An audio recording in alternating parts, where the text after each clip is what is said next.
Kabayan, gising na. Sara Duterte, ngayon, bukas at magpakailanman.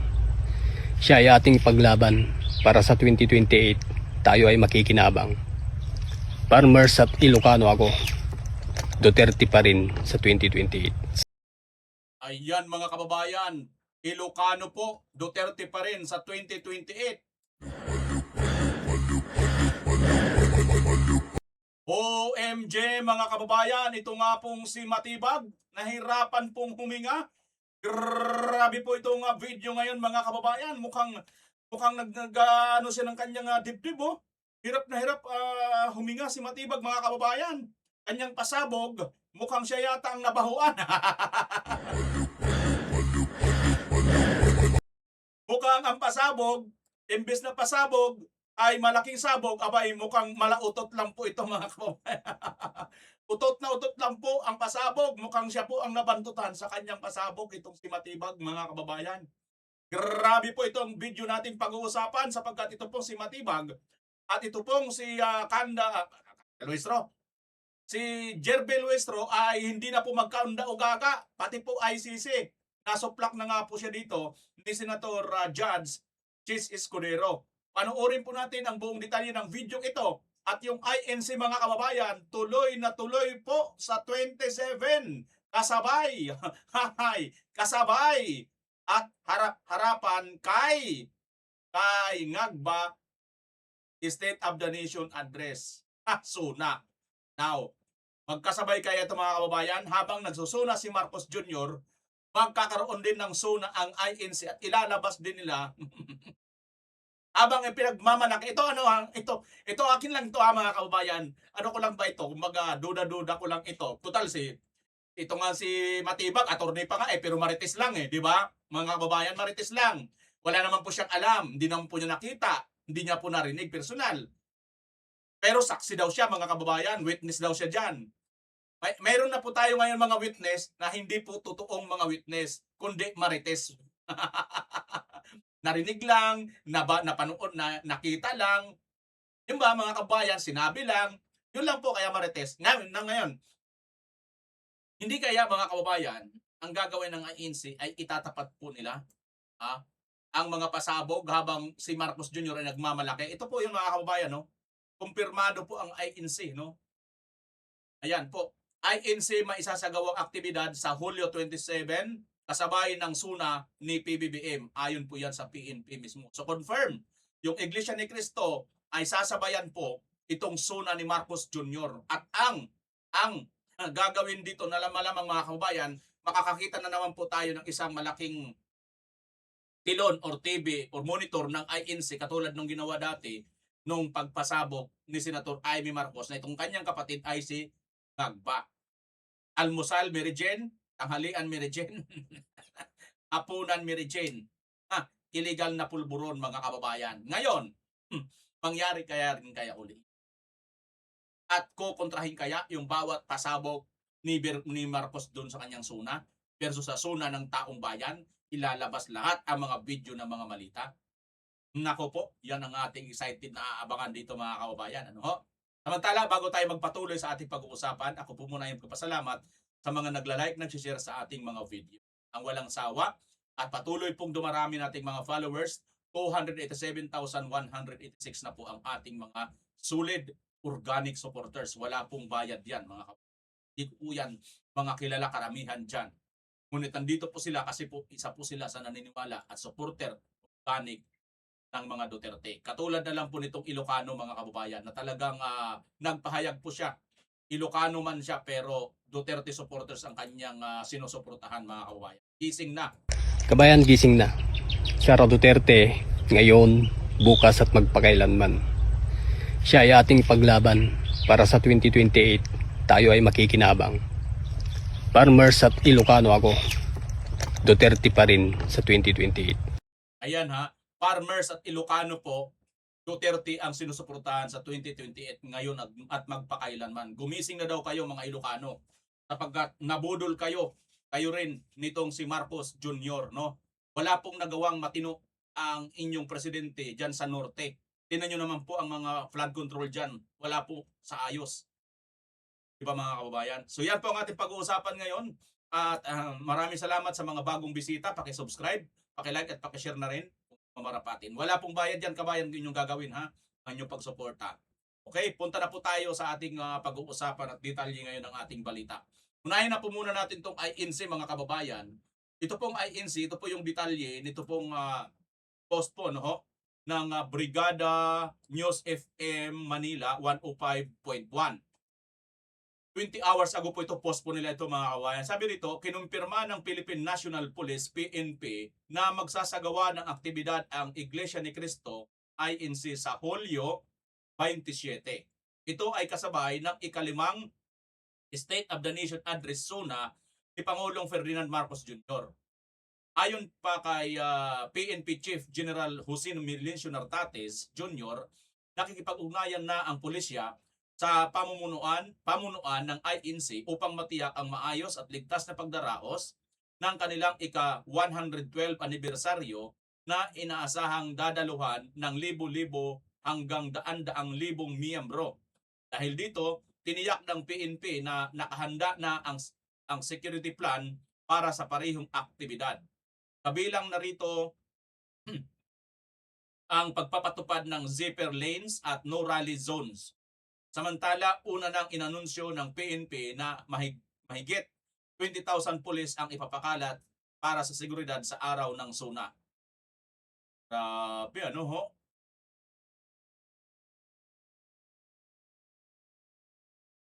Grabe mga kababayan, no? Grabe, no?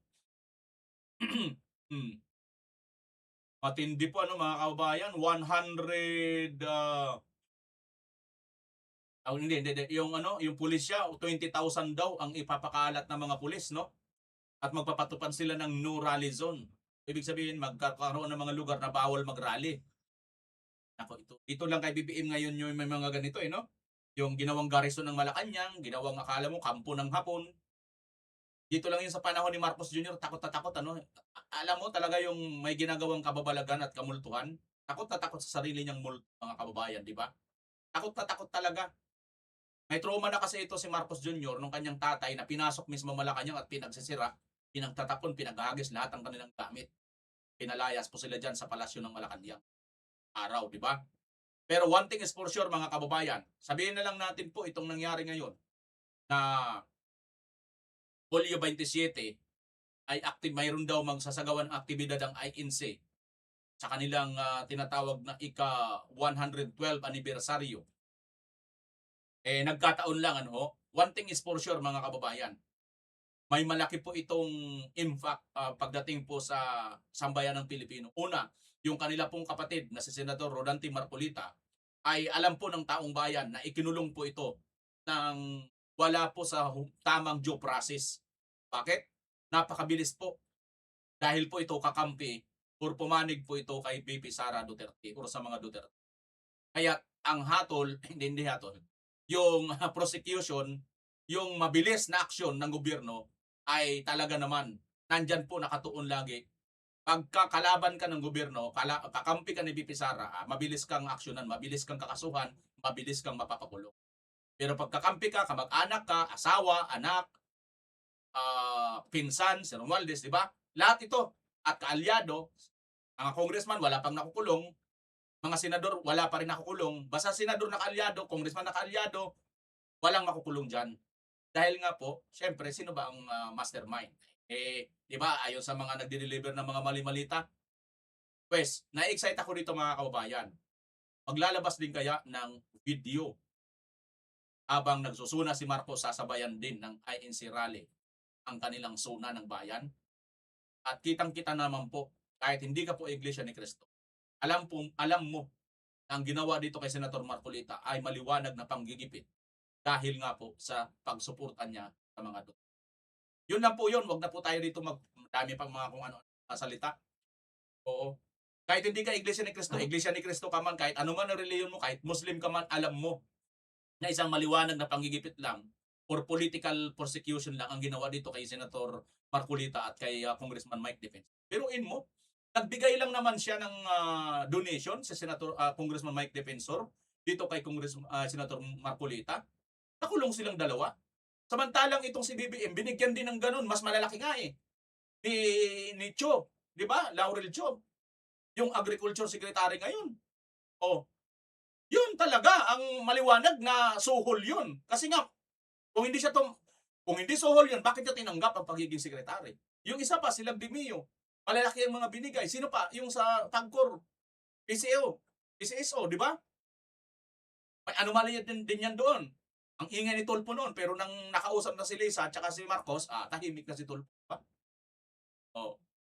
Yun mga kababayan. Yang mga yan, parehas ang kaso nila kay Senator Marcolita at Congressman Mike Defensor. Pero bakit hindi sila nakulong? Kundi na-appoint pa sila at nandiyan pa ngayon sa posisyon sa gobyerno. Anong tawag ninyo dyan? Di ba? Maliwanag mga kababayan na ito talaga, pagkakakampi ka ng Sara or Duterte ay tapos ka. Matindi ang higpit ng batas sa'yo. Pero pag kakampi ka naman ng administrasyon, kahit magnanakaw ka, kahit tumanggap ka ng milyon pang malitang pera, walang problema yan. Di ba? Ikaw pa ngayon magpapakulong, katulad ng isang MPA. Di ba? Nagpakulong pa ng isang abogado. Convicted criminal na nga, nagpakulong pa talaga. At isa rin yun sa nabanggit doon sa mga mali-malita. kaya mga kababayan, hindi talaga malabong mangyari na darating din ang araw ng paniningil ng ano. Tingnan nyo ha. Ito, punta na tayo dito. Ito mga kababayan, itong asawa ni Matibag ay kasama. Sige, iwan mo na, formal muna natin iwanan itong balita natin itong INC rally ha. So yan, yung INC rally, inaabangan natin yan pagdating po ng Lunes. Ito ng Lunes yan ha. Dalawang ating aabangan. Aabangan natin kung ano na naman ang kasinungalingan, ang pambubudol na bibitawan ni BBM. At ano ang ibubulgar ng INC sa kanilang gagawing pagtitipon or rally pagaganap sa 27 kasabay nitong suna ni Marcos. Ngayon mga kababayan, kung mayroon man po silang pasabog, hindi natin alam. Diba? Pero one thing is for sure, alam po yan ng lahat ng mga kapatiran nila ng INC na talagang ginipit lang sa Senator Marcolita. Okay? Ano man ang kanilang gagawin, abangan na lang natin. Diba? Mga kababayan. Ito na. Panoorin natin ang kasinungalingan ni Matibag, mga kababayan. Tingnan nyo. Of public notice, yes, my wife is one of the endorsers of the impeachment. It's a matter of public notice, yes, my wife is one of the endorsers of the impeachment. Duly noted. Counsel, move on. All right, thank you for that admission, Director Matibag. And despite that spousal relationship that you admitted, you decided to appear and testify today, correct? My decision to be a witness is by virtue of a subpoena issued by the Honorable Court and by invitation of the Committee on Justice, the prosecution. However, the job of my wife as a legislator is totally detached from me being the director of the National Bureau of Investigation. Okay, my next question is, but the court did not issue a subpoena for you to appear today. Actually, Are you saying that you receive a subpoena despite this honorable court not issuing a subpoena for you? even if there's no subpoena in the pre-trial order, I was mentioned to be a witness, and I was invited by the prosecution to be a witness. And from my understanding, in the pre-trial order, I was also listed by the defense. I will be gladly witness for the defense as well if I will be called upon. All right, but which is which? Are you appearing today by virtue of a subpoena or without a subpoena? I'm appearing today as a witness as called upon and announced by the Honorable Court and by the invitation also of the No, that's prosecution. not my question, Director Matibag. You're a lawyer, you know this. Are you appearing today by virtue of a subpoena or no subpoena? There's no written subpoena, but there is a verbal announcement from the Honorable Court that I will be a witness in today's hearing. Your Honor, the question of the defense is What? misleading. It is apparent that last week a subpoena was issued to the witness, Your Honor, and it is because of the other matters that was heard and addressed by ba't hindi niya sinagot na mayroon pala kayong inisyong subpoena sa kanya? Misleading ka pa, ba't hindi niya sinagot? Attorney yun eh. Kung masabihin pulpul na attorney, hindi makasagot. Ikaw rin, attorney ka rin eh. Magaling lang pala ito mga kabayan. Magaling kasi ito pagtago ng kanyang wanted na asawa sa kasong rape.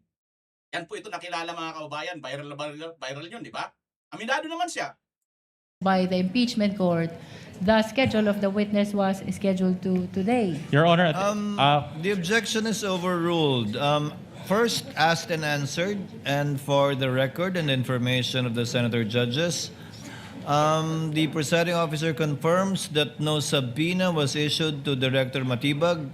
In fact, I asked if one was needed, and the response I got was that it was not necessary. But indeed, the chair also confirms that the name of Director Matibag was requested to be invited by the counsel by the prosecutors, and he was so named by the presiding officer to attend in, I believe, yesterday, supposedly, and today's trial dates. Move on, counsel.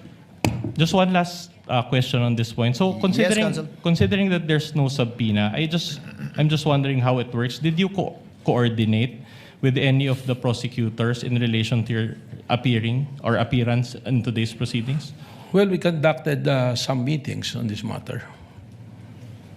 You mean prior to your appearance to this honorable court, you met with members of the prosecution? Yes, twice, when I was informed that I will be a witness on the pretrial order. All right. Did you meet with the private prosecutors or the public prosecutors?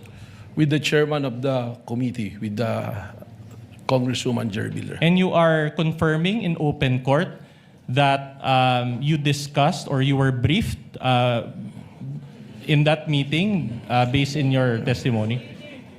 What was the what? Okay, you can explain. Yeah, well, I'm a lawyer and I know where you're going. There was no discussion or coaching. We just discussed matters that's supposed to be covered by my testimony.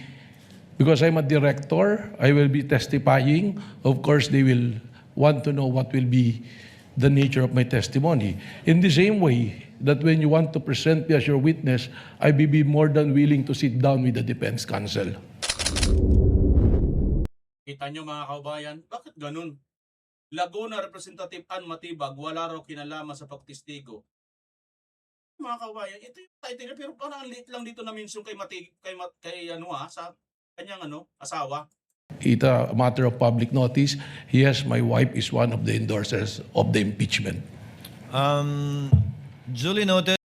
Ayan mga kababayan, ang asawa po nitong si Matibag, ang congresswoman, isa sa congresswoman na isa po sa pumirma dito po sa impeachment laban kay BP Sara. Alam nyo, kung ordinary yung kaso ito, kung ordinary yung hukuman ito, ano sa tingin ninyo mga kababayan? Ano sa tingin ninyo yung magiging kahinat na ng hatol dito? Biruin mo yung nag-akusa, ang nag-akusa at ang mga investigador, halimbawa ngayon, ordinary yung kaso ito. Mayroong investigasyon na nagaganap ngayon. Mayroong kinasuhan isang ganitong tao. No? Kinasuhan niya si ganito. Yung nagkaso, asawa niya yung mag-iimbestiga. Ano sa tingin ninyo mga kababayan? At hindi lang siya basta asawa na mag-iimbestiga, magwi-witness pa siya. Siya papabor. Papabor ba siya doon sa kalaban ng asawa niya? Ano sa tingin ninyo? Sino ang papaboran niya? Ayun ang sumagot mga kababayan. Sino ang papaboran niya? Asawa ba niya o yung kalaban ng kanyang asawa? Kredibilidad naman ni NBI Director Melvin Matibag ang kinwestiyon ng defense team ni Vice President Sara Duterte. Live mula sa Senado, nasa frontline ng balitang yan, si Marian Enriquez. Marian, ano ang mga binusisi ng depensa sa testigo? Cheryl, hindi nga isiniwalat ni NBI Director Melvin Matibag kung sino yung persons of interest dun sa plano ni Vice President Sara Duterte sa pagpapatay kina Pangulong Bongbong Marcos. Ay nga po kay Matibag, baka raw makompromiso yung itong seguridad ng kanilang mga informante at syempre ay hindi sila pagkatiwalaan ng kanilang sources. Dagdag pa nga niya, continuing at open investigation ng kasong ito. Tungkulin aniya na protektahan ang seguridad ng kanilang mga informante. Pakinggan po natin ang pahayag ni NBI Director Matibag. Kahit dumating yung punto na matukoy na natin kung sino ang kinausap, we have the right to protect yung pong aming mga informants. Sapagkat ang pinoproteksyon Kita nyo mga kababayan, pag sa kanila, yung mga informante, yung mga confidential agents, mayroon ito confidentiality at protection sa kanila. Pero pagdating kay BP Inday Sara, hindi, kailangan malaman ito natin kung sino yung mga confidential ninyo. Kailangan namin malaman sino sila Miragres Piatos. Pero dito, kay Matibag, pag sa kanilang kampo, hindi po pwede yan. Kailangan namin protektahan si Miragres Piatos na. Di ba napaka-selective mga kababayan? Anong hustisya ang makukuha natin sa mga ito? Sabwatan. nandin po namin dito yung institution ng NBI. Subalit ito po ay patuloy na pagsusuri at report na tuloy na ginagawa po ng National Bureau of Investigation. Katunayan po, nandirito po sa akin yung mga report ng task force tag as confidential. Kaya pagpamanin po ninyo na talagang hindi ko po ito pwedeng ibahagi na pagpapubliko. Pansamantalang nagsuspend ang paglilitis matapos nga yung pagkikwestiyon ng prosekusyon kanina. Pagbalik, si defense lawyer attorney Mark Vinluan naman ang nag-cross-examine kay Matibag. Dito sinubukang tibagin ni Vinluan ang kaalaman ni Matibag sa investigasyon sa mga pahayag ni Vice President Sara Duterte noong 2024. Si Matibag kasi naitalaga bilang NBI Director nito lamang February 2026. Dito ipinakita ng defense ang mga sapinang inilabas ng NBI sa mga journalist na umattend sa press con ni VP Sara. Mula ito sa naunang investigasyon ng ahensya, panahong hindi pa bahagi si Matibag. Kaya ang defense, kada sagot ng no ng testigo, nilalagyan nila ng X. Dito na umalma si lead prosecutor Jervy Luistro. Pakinggan natin ang bahaging yan ng paglilitis. May I know what is wrong with just presenting the exact document instead of those which are marked with XX? Your Honor, I'm afraid it will give a wrong impression to the viewing public that those XX... Short rejoinder, Your Honor. Court has ruled, and the court notes the observation, manifestation, and objection of the lead prosecutor. Again, I think it's quite plain that these are documents that the witness cannot or does not have personal knowledge about because he was not yet the NBI director. Nagpatuloy ang pagtatanong ng defense kay Matibag sa unang investigasyon ng NBI laban nga doon sa November 2024 press con ni VP Sara. Yan ay kahit ilang beses ipinagdiinan ng prosekusyon at testigo na hindi pa si Matibag ang direktor ng NBI. Ang giit ng defense, kung wala kang personal knowledge, chismis lang yan. Pakinggan natin itong bahaging yan ng paglilitis. Based on this rule, a witness can only testify based on his personal knowledge, correct? Tama po, pero meron pong mga exceptions sa rule. Alright, okay. If not based on personal knowledge, then that is hearsay, correct? But it's not an absolute rule po dahil may exceptions nga po. Okay, now, I'm trying to look for the Filipino term for hearsay. Ano ba yung hearsay sa Tagalog? Sabi-sabi or chismis? Kung wala kang personal knowledge, chismis lang yon, tama? Hindi ko naman po naririnig sa korte, ako'y nag-practice din, kahit diatrinasis sa Tagalog, kahit minsan ko po, hindi ko po narinig ng hearsay ginamit ang salitang chismis. Alright. Inungkat din ng depensa ang pagpirma ni Mrs. or ng Mrs. ni Matibag na si Congresswoman Ann Matibag sa pagpirma at pag-endorso ng impeachment complaint laban kay VP Sara. Pero giit ni Matibag, walang kinalaman ito sa kanyang investigasyon bilang leader ng NBI. Samantala, Cheryl, katatapos nga lang nag-adjourn Walang kinalaman talaga. Paano nyo napatunayan na walang mali siya yan sila dyan? Pumirma nga Ibig nga sabihin, gusto nga si BP Sara matanggal Pagkatapos, ikaw pa ngayon nag-imbestiga. Pagkatapos ngayon, ikaw pa yung witness. Tapos sasabihin nyo, walang kinalaman? Walang kinalaman?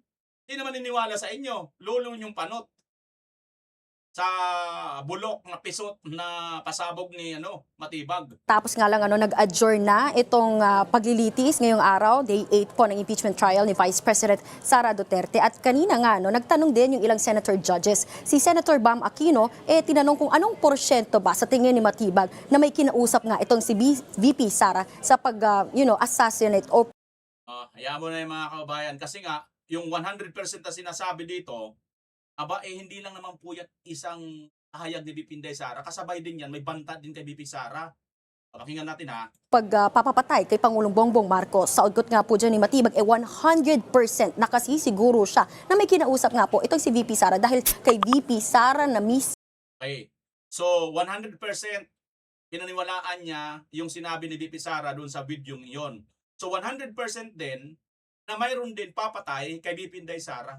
At totoo din yung sinasabi ni BP Inday Sara, 100% din na itong si Lisa nakikialam sa pera ng bayan. At 100% din, lahat sila nagnakaw yung mga binanggit ni BP Inday Sara. Ang dami kaya mga binanggit ni BP Inday Sara doon. Ngayon, pag hindi mo kukunin yung Matibag, abay, tanga ka. Hindi ka basta abogado lang na hindi ka basta lang investigador. Nagtatago ka pa or hindi mo pa gustong malaman, gustong ibulgar yung iba. Napakasinungaling. Kasi nga, hindi naman lahat yan buo eh. Diba? Kukunin lang nila yung isang konteksto eh. Ang buong video ni BP Sara, una-una niyang binulgar eh. Naniniwala ko 100% na mayroon si BP Sara ang pagbabanta ng ganun, pero yung pagbabanta laban sa kay BP Sara at sa kapamilya niya, ano yun, 0%? Isang kagaguhan yun mga kababayan. Napakagago mo talaga pag naniwala ka na lang, di ba? Isa kang sandamakmak na gago.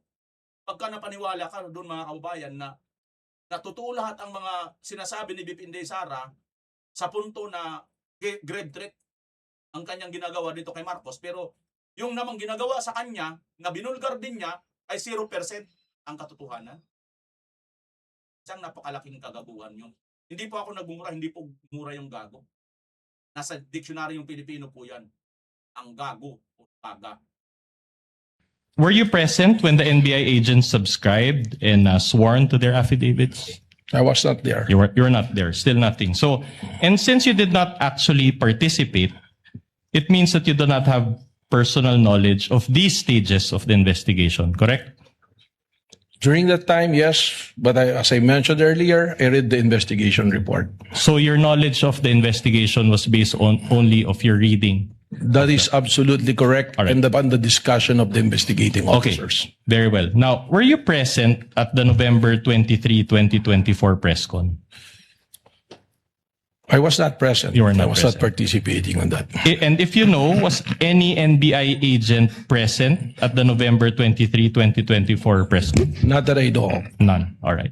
So in layman's terms, for the benefit of this honorable court and the Filipino people watching, and I'll phrase my question in Tagalog. So sa kabila po ng pagtestigo po ninyo ngayong araw, inaamin nyo ba na wala kayong personal na kaalaman sa nangyaring investigation starting November 23, 2024? Malinaw naman po yun. At ang korte po ay can take judicial notice of the fact na hindi pa po ako NBI director ng panahon na yun. So you're confirming that you do not have personal knowledge because you were only appointed as NBA director a year later or on February 20, Your Honor, ask and 2026, answer correct? question. No, I haven't even asked that question, Your Honor. Kindly let counsel finish. Yan, mga kababayan. So, puro hearsay lang talaga. Hanggang ano lang siya, hanggang marites lang itong alam nitong si Matibag, mga kababayan. Ano ho? Ito pa ho. Ito pa mga kababayan, ang isang kumalat na video na ito, na may kumalat ito noong video na ito, na-reaksyonan din natin ito dito noon eh. Checkmate itong si Matibag dito, di ba? Sabi niya, i-report mo dahil pag pinatay kita, walang ebidensya. Ayan, napamura pa siya oh. Ayan, malulutong na mura ito mga kababayan eh. Nagka-problema ang video natin dito noon kasi purong puno-puno ng restriction eh. No? Question ng depensa ni Vice President Sara Duterte ang testimonya ni Matibag ng National Bureau of Investigation, Melvin Matibag, di ba? Kasi nga, nung panahon na yon, no, siya rin ay mayroon din siyang threat na ginawa doon sa kanyang kausap. Di ba mga kababayan, sumabog din ang kanyang galit doon. Tapos ngayon sasabihin mo sasabihin mo parang itong kay BP Inday Sara talagang ano ito, galit na galit, talagang gusto ni BP Sara, intensyon talaga, di ba? Pero ikaw, anong ginawa mo? Nagbanta ka na nga eh. Sabi mo nga, i-report mo dahil pag pinatay kita, walang ebidensya. Kita mo? Di ba? Siya na mismo, oh. Kay BP Sara, sinabi lang, nagbilin na ako. Pagka nagurgur ako, ha? Ikaw hindi eh. Hindi mo sinabi dyan na pagka nagurgur mo ako, igugurgur kita. Walang ganon. Di ba mga kababayan? Huli talaga sa sarili nilang kalukuhan tong mga gagong ito, di ba? Oh. Tingnan natin to. Kaya mas maganda nga po kung si VP Sara mismo ang magsabi dito kung meron siyang kinausap at kung sino ang kinausap. But is that part of the SOP also, that you give an opportunity for VP Sara to confront? Tama po, pag natukoy na po namin kung sino ang taong kanyang kinausap, that is the time na siya po ay aming kukomprontahin para siya po ay masagot niya kung itong taong talaga ito ang kanyang kinausap para patayin ang Pangulo. All right. Now, in your testimony earlier, you mentioned that there are leads on the alleged person that VP Sara talked to, correct? Yes. But let me ask you this. During that press con, did VP Sara mention the word assassin? Wala po. All right. Now, the investigation on these leads, are these already final? Pakiulit po. The investigation based on these leads that you mentioned, are these already final? Hindi po. Hindi pa Malinaw po sinabi ko that this is a continuing and open investigation po. All right. So, in other words, you haven't given any opportunity for VP Sara to confront this alleged person, correct? Hindi pa po. All right. But will you agree with me that confronting this alleged person is part of due process? Tama po. Kaya mas maganda nga po kung si VP Sara mismo ang magsabi dito kung meron siyang kinausap at kung sino ang kinausap. But is that part of the SOP also, that you give an opportunity for VP Sara to confront?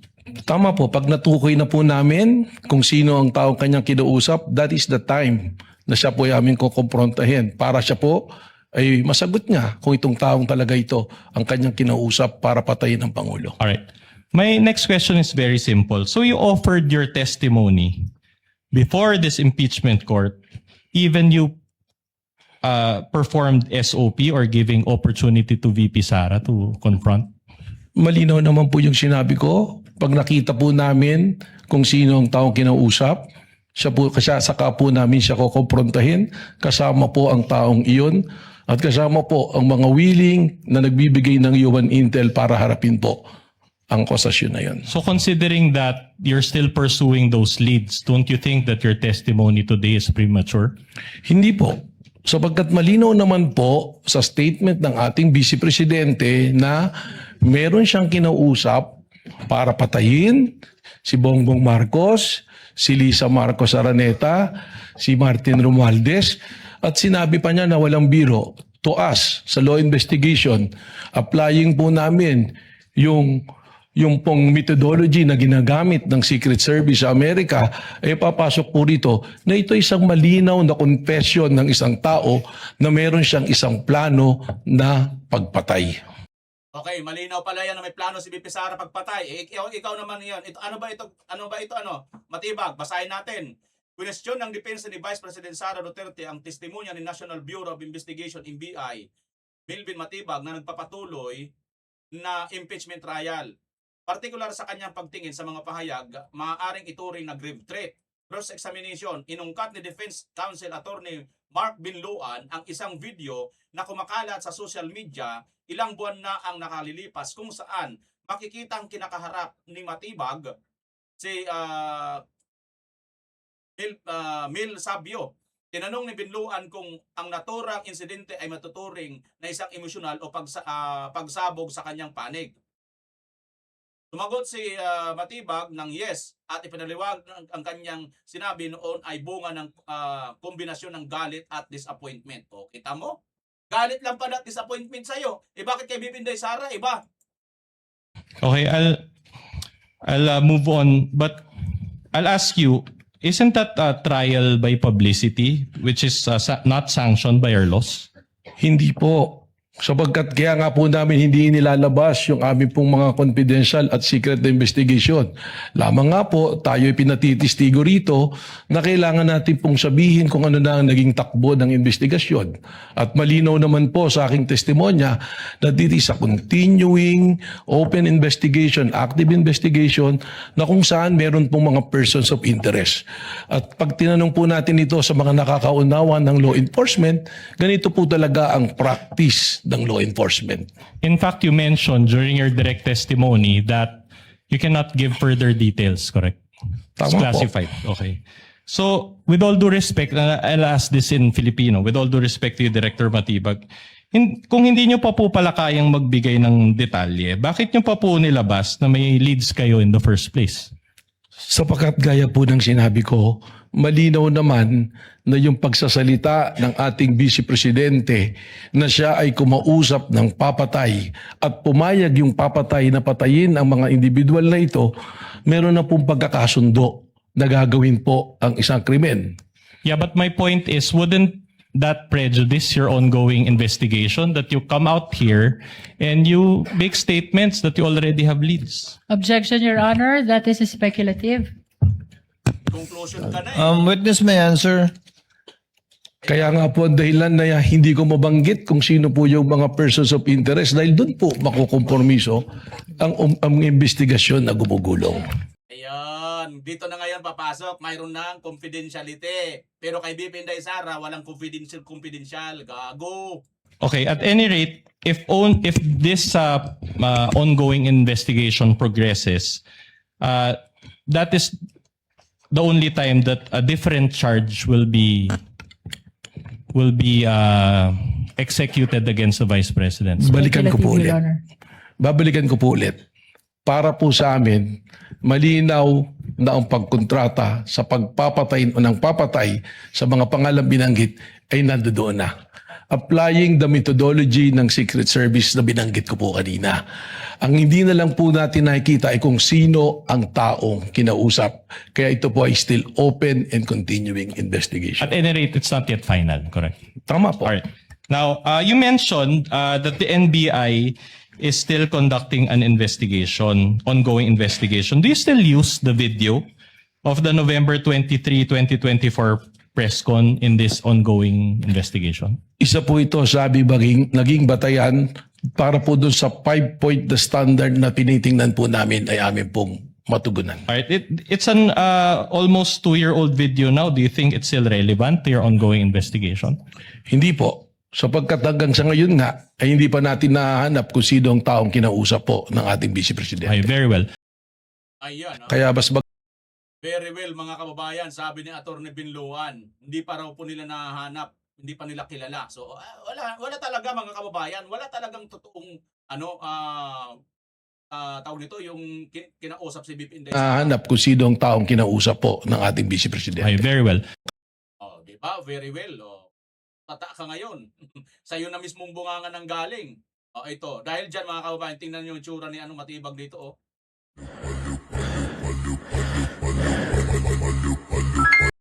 Hirap huminga, ano mga kababayan? Hirap na huminga. Oh. Ang sarap ulit-ulitin itong video na to. Ulitin nyo lang ha.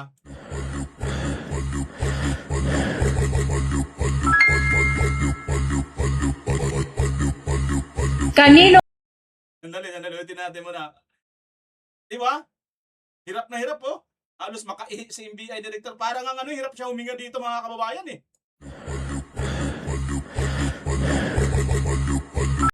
Hinangos, akala mo umakyat ang bundok, no? Oh, di ba?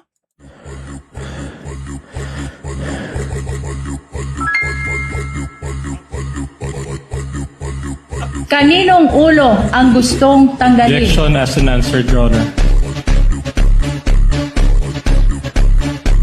So prior to February 20, 2026, you do not have any personal knowledge of any investigation, correct? Nababasa ko lang po sa balita mga pangyayari. Which is not personal knowledge, correct? Well, yun lang po yung knowledge natin. You're a lawyer, correct? Tama po, 29 years. 29 years. Can you recall Rule 130, Section 22 of the Rules of Evidence? Can you refresh me, sir? Okay, I Aray ka diha, biruin mo 29 years ka ng abogado pero hindi mo alam yung rules. Dito natin na mga kababayan, dito nakikita talaga. Tingnan mo, batang-bata pa itong abogado na ito siguro. Si Atty. Binluan wala pa itong 10 years bilang abogado, ano. Sa tingin ko lang ito hula ko lang, hindi ko alam kung ilang taon na itong abogado, pero dihamak naman mga kababayan na itong 29 years nagmukhang kakagraduate pa lang. Can you recall Rule 130, Section 22 of the Rules of Evidence? 130 ba 'yon? Section 22? Rules of Evidence? Ano ba 'yon? Atty. Binluan, panoorin natin.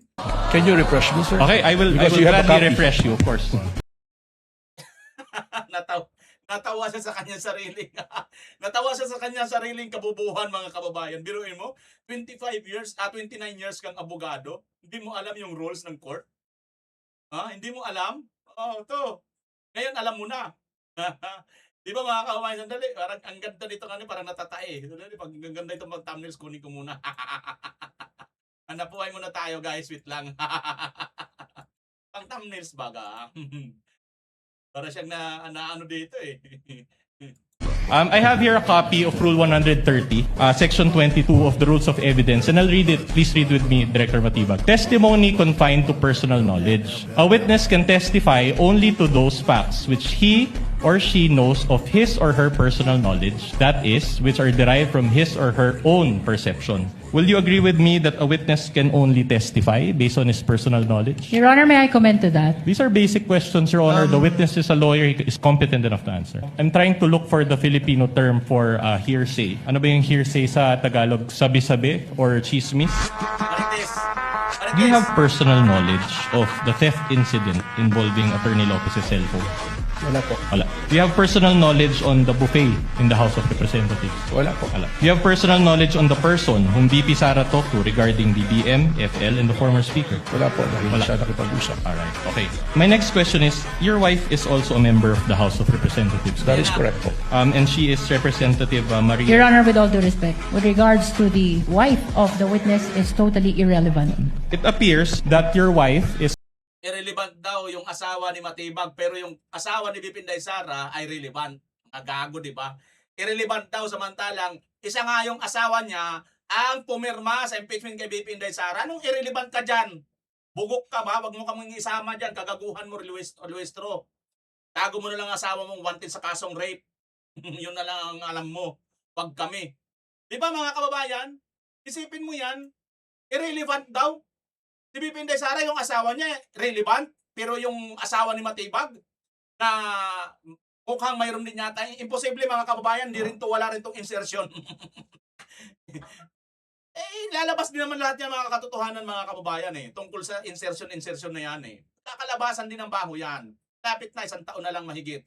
one of the endorsers. I think he's going to the position if my wife endorses the article of impeachment. Yes, my wife is one of the endorsers of the impeachment. Despite that spousal relationship that you admitted, you decided to appear and testify today, correct? But the court did not issue a subpoena for you to appear today. Even if there's no Napatingin siya ng hello. Nandali, ano ba sasagot ko dito?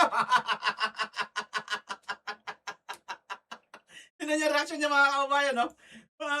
Despite na alam mo na yung asawa mo ay talagang may dito, interest dito, kasi nga siya nga pumirma, isa sa pumirma para ma-impeach si VP Inday Sara, dumalo ka pa kahit wala ka ritong formal na sumpin. Nandali, ano ba to? The court did not issue a subpoena for you to appear today. Even if there's no subpoena in the pre-trial order, I was mentioned to be a witness. Well, I'm a lawyer and I know where you're going. Your Honor, I take exception to that. I don't think Director Matibag knows where I'm going. In fact, I'm moving on to a new point. Barado na naman. Ang sinasabi ni Matibag, isa akong lawyer kaya alam ko kung saan ka papunta. Sumagot naman si Atty. Binluan.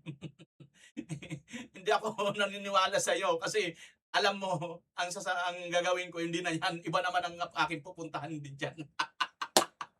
Boom, barado. Ganito mga kababayan, ang mga nagluluri-luri, parang natatai talaga. Ayun na. Painom, kakamot, matatae, may ihi, nakaamoy ng mabahong utot.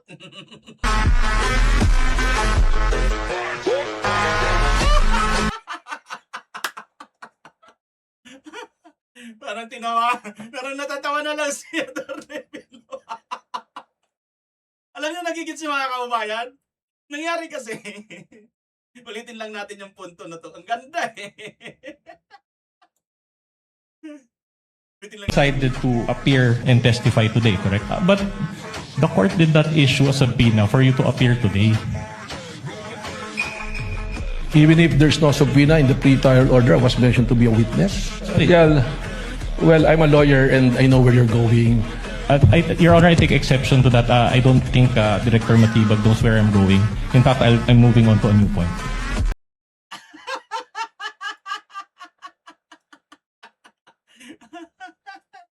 Sa akong abogado, alam ko kung saan papunta si Atty. Binluan.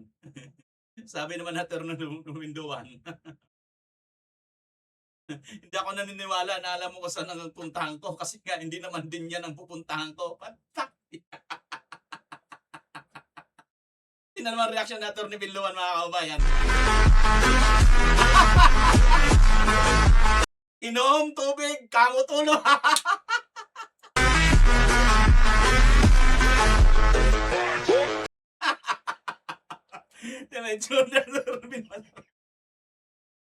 Alam mo yun, mahirap lang kasi mag-ano dito, mangantsaw dito eh. Pero nakikita ko sa itsura ni Atty. Be, sabi niya, be, buti nga. Sabi niya, be. Kala mo ha. Hindi mga kabayan, hindi, totoo, di ba? Parang ganito ang kasi sabihin nito. Abogado kasi at saka bawal yun magbilatan doon. Paya ka ano. Kala mo kung alam mo na pupuntahan ko, hindi dyan. Ay!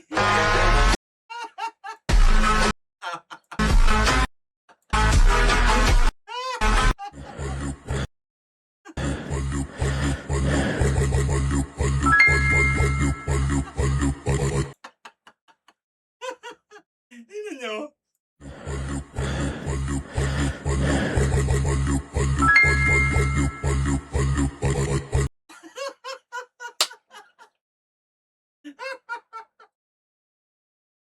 Mula-mula lang hininga niya. Ano? Ayan mga kaubayan, ano sa tingin ninyo itong nangyayari dito sa Congress? O ano, kayo na magsabi dyan kung ano ang reaction nga ba. Comment nyo po dyan sa baba sa comment section kung natatain, naiihi, hindi makahinga itong si Matibag. Ano sa tingin ninyo mga kaubayan? Kayo na po ang gumawa dyan ng reaction. No? I-comment nyo po dyan sa baba at dyan mo muna po samantala magtatapos ang ating ginawang reaction video. Ano ho, mga kaubayan? Siyempre pa, Pilipinas at always. Bye-bye po, BMR Channel. Magbabalik pansamantalang magpapaalam.